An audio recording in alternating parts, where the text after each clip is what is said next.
অভিযোগকে কেন্দ্র করে এক প্রতিবাদী যুবকের সঙ্গে তোলা আদায়কারীর বচসা হাতাহাতির পরিস্থিতি তৈরি হয়। পরে স্থানীয়রা এসে দুজনকে সরিয়ে পরিস্থিতি নিয়ন্ত্রণে আনে। ঘটনায় প্রতিবাদী যুবকের অভিযোগ, বর্তমান রাজ্য সরকারের নির্দেশ অনুযায়ী পৌরসভার পক্ষ থেকে তোলা বা চাঁদা আদায় নিষিদ্ধ, অথচ অল্প কিছু সবজি নিয়ে রাস্তার ধারে ব্যবসা করা গরিব ব্যবসায়ীদের কাছ থেকেও জোর করে তোলা আদায় করা হচ্ছে। তোলা নেওয়া হলেও কোনো রসিদ দেওয়া হচ্ছে না। তাই বিষয়টি নিয়ে তিনি পৌরসভার চেয়ারম্যানের দৃষ্টি আকর্ষণ করছেন। এসেছিলাম দৈনিক যেটা মানুষের জীবনে বাজার থাকে, তো এসে দেখছি গরিব মানুষের দিকে জোর জলম করে মারধর দেখিয়ে খেট করে চাঁদা নিচ্ছে, পৌরসভার নাম করে কোনো রসিদ দিচ্ছে না, 5 টাকা করে নিচ্ছে। কেউ ধরেন দুটো কুমড়ো নিয়ে এসছে, কেউ ধরেন শাক নিয়ে এসছে, 50-100 টাকার বিজনেস করছে, তাদের কাছ থেকে 5 টাকা করে পৌরসভা কি টাকা নিতে পাঠিয়েছে, পৌরসভার নাম করে টাকা নিচ্ছে। আমি পৌরসভার পৌর প্রতিনিধি যারা পৌর প্রধান আছেন তাদের কাছে আমার আবেদন থাকলো পৌর নাগরিক হিসাবে, যে আমাদের মুখ্যমন্ত্রী বারণ করেছে পৌরসভা থেকে কোনো চাঁদা কিংবা কোনো তোলাবাজি হবে না। তাই আমি একজন নাগরিক হয়ে গরিব মানুষের স্বার্থে প্রতিবাদ করেছি। আর এই চেয়ারম্যানের কাছে আমার আবেদন থাকলো, এটা নিয়ে আপনি একটু দেখবেন। একই অভিযোগ করেছেন মোলপুর বাজারের অস্থায়ী ব্যবসায়ীরাও। তাদের দাবি, বেশ কিছুদিন তোলা আদায় বন্ধ থাকার পর গত 2 দিন ধরে ফের এক ব্যক্তি তোলা চাইছেন। ব্যবসায়ীদের বক্তব্য, তারা ফুটপাতে ব্যবসা করেন, তাই কোনো তোলা দেবেন না, আর তোলা নেওয়া হলে অবশ্যই তার বিনিময়ে পৌরসভার বৈধ রসিদ দিতে হবে।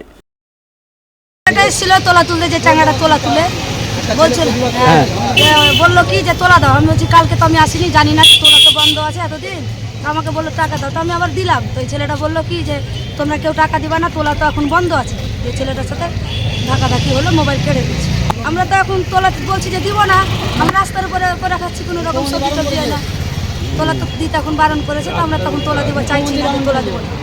তোলাটা নিচ্ছে, রসিদ দিচ্ছে না, রসিদ দিচ্ছে। এই বিষয়ে পুরাতন মালদা পৌরসভার চেয়ারম্যান বিভূতিভূষণ ঘোষ জানান, বিষয়টি তার জানা নেই। কোন বাজার কাকে টেন্ডার দেওয়া হয়েছে এবং কে দায়িত্বে রয়েছেন তা খোঁজ নিয়ে দেখবেন। তিনি বলেন, তোলা আদায় করা হলে ব্যবসায়ীদের পৌরসভার রসিদ দেওয়া বাধ্যতামূলক। অভিযোগ সত্য প্রমাণিত হলে উপযুক্ত ব্যবস্থা নেওয়া হবে। পৌরসভায় কিছু কিছু মার্কেট কয়েকদিন আগে একটা টেন্ডার হয়েছে, ডাক টেন্ডার, এবং সেই ডাক টেন্ডারের পরে কে কোন মার্কেট পেয়েছে সেটা এখনও আমার ঠিক সঠিকভাবে জানা নেই। তবে পৌরসভার যে মার্কেটে আমরা ডাক করেছি সেখানে নিয়ম আছে, যাদের কাছ থেকে তোলা আদায় করবে, খাজনা আদায় করবে, তাদেরকে টোকেন দিতে হবে। যেহেতু শর্ট টাইম একটা ডাক হয়েছে, হয়তো শর্ট টাইমে ডাকের জন্য টোকেনটা রেডি করতে পারেনি, সেই জন্য হয়তো অনেককে টোকেন দিতে পারেনি।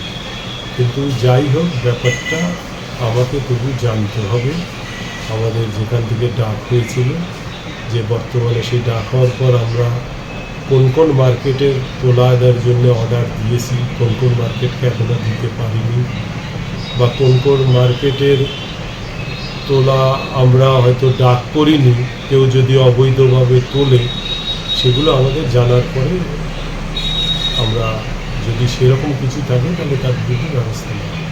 তবে টোকেন দিয়ে তো তোলা নেওয়া উচিত তো না, টোকেন ছাড়া তো হবে না। ডাক হলে টোকেন হবে, টোকেনের একটা রেট আমরা করে দিয়েছি 10 টাকা, সেই 10 টাকার কুপন হবে, কুপন দেবে, তুলবে, এবং যেখানে তুলবে সেখানে তাদের প্রয়োজন হলে ডাক তোলার জন্যে যে পৌরসভার অনুমতি পত্র, সেটাও তার কাছে কেউ যদি দেখতে চায় দেখাতে।